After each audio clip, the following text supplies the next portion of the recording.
ఎవరు పెట్టామని చెప్పు చెప్పురా ఏమన్నది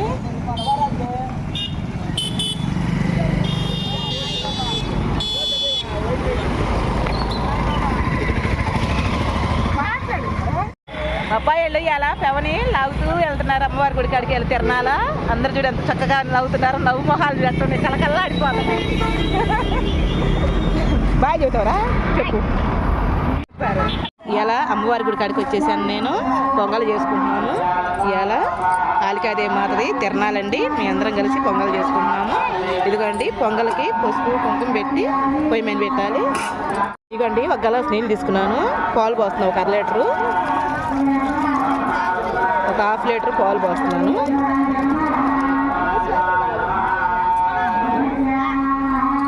పసుపు కుంకుమ ఎడ వేసుకుంటారండి పొయ్యి మీద పెట్టానండి ఇంకా మనం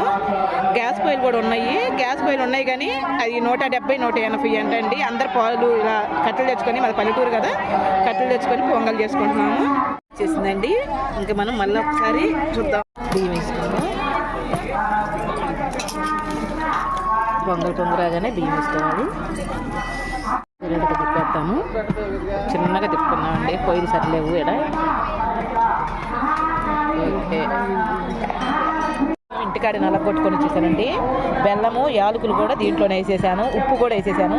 దీంట్లోనే బెల్లము యాలకులు ఉప్పు మొత్తం నలగొట్టుకొని ఇంటికాడే వచ్చేసాను అండి రైస్